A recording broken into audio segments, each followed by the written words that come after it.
I want to talk to you today, but because I didn't shoot any of that trail-y stuff, I'm going to intersperse some scenery just to kind of break things up and get you into the Zen mood.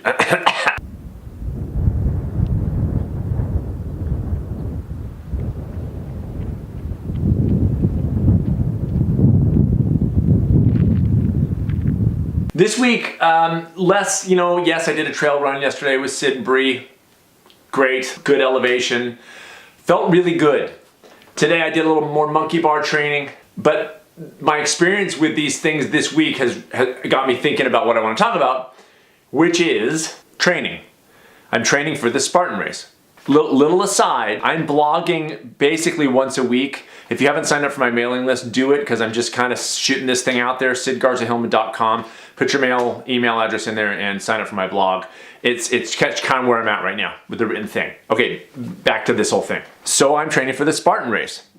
And unlike any other time I've trained for a race before, this is my most diversified training while not being at all associated with any formal training.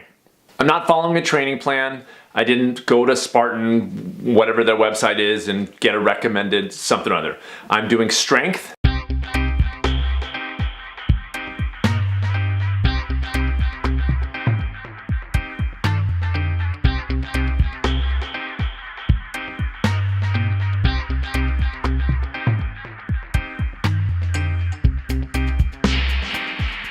I'm doing monkey bars, which you guys saw last week. Of course, I'm running. But added in, and what I consider to be essential to this training, just as essential as anything else, is my sauna training, my heat training, and my cold therapy. Hot therapy, cold therapy, daily. Cold shower time. I realize on video, it's hard to kind of communicate. It's, here, maybe this will help. Oh my gosh, that's so cold. Oh my gosh, that's so cold. That is cold. That's freaking cold. Here's kind of how this all shapes up in my mind. And this isn't random. This is me doing the work that I do and finding out all these things and kind of piecing things together in a way that makes sense to me. And then, of course, I'm communicating that to you and my clients and people in the smallsteppers.com program.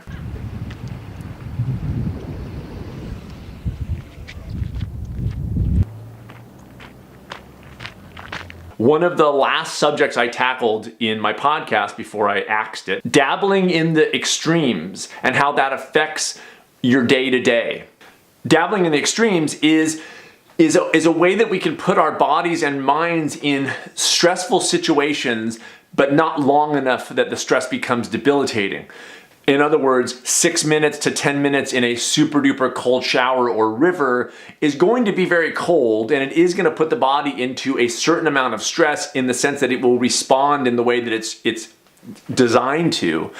But it's not so long that I'm actually suffering the consequences of hypothermia or whatever else. So it's dabbling in the extremes. So too with training. In my training for the actual Spartan, what I have found with really not that much mileage, if you guys follow me on Strava.com, I'm still posting to Strava. I don't really talk about it that much, but I really am.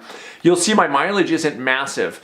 But I'm doing strength training 2 to 3 times a week. Again, 20-25 minutes, not a massive amount, and I'm really not pushing and I'm not using heavy weights. I'm using the TRX, which you guys saw already.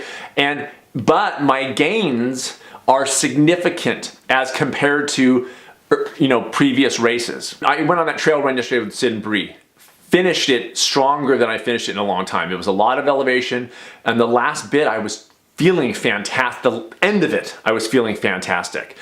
I can only surmise that this way of bringing in more elements to training is a payoff. I don't think it's because I'm getting older and that I'm older than I was 4 years ago when I ran my first ultras.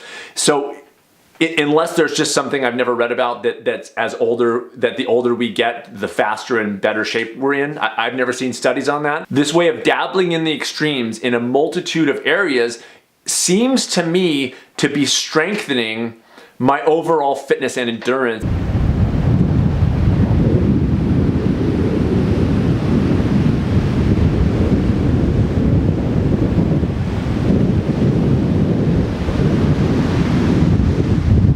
So yeah, in the past I've talked about the fact that I've stopped using training plans. Given, as a small stepper, my own consideration of my entire life and what my goals really are.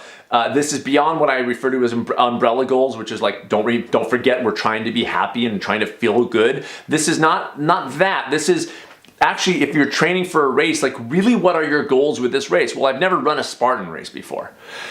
So somebody said, why are you doing it? And my answer was, because I've never done a Spartan race before. I mean, why not? You know, the good news is I've gotten, as a small stepper, way more okay with worst cases I don't finish, but I've placed the value where I believe it completely exists, which is in the doing of it and the trying of it and the showing up to the starting line. So as I'm, you know, entering this race and going, okay, well, really, what am I trying to do here?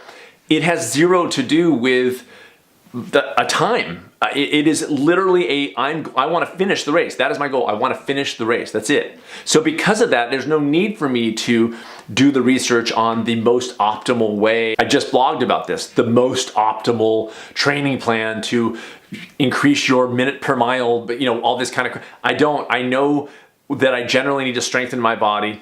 I'm squarely in the full body, full range of motion camp. So I'm using the TRX, I'm using free weights, I'm climbing on monkey bars, it's full body. I want to do that, I want to strengthen my body, period. It's only gonna pay off in the Spartan. And what I advise people, if they are actually training for a race of some sort, which is get clear on what your goals are about that. If you're trying to PR, different ball game. Yeah, do the research, work with a coach, whatever. If you're trying to finish and have a good experience and have fun, different ball game too.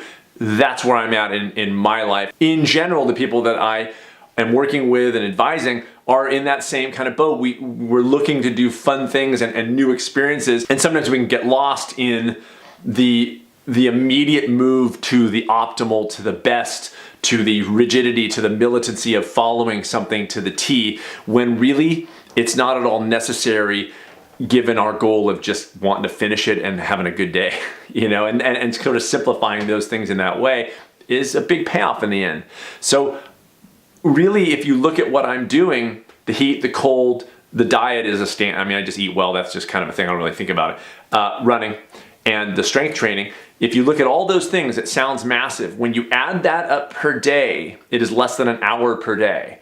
And that is the absolute truth. It is less than an hour per day, but it is diversified in a way that I'm really seeing the payoff. I'm seeing my fitness level change from week to week. The monkey bars today was a completely different ball game. It's not easy yet, but man, it really did improve in just 1 week's time. So I can only surmise that if I continue on this path, in a couple months when the race comes up, I'm gonna be in a much better place to get through that race and have a great day. Okay, now look at this one.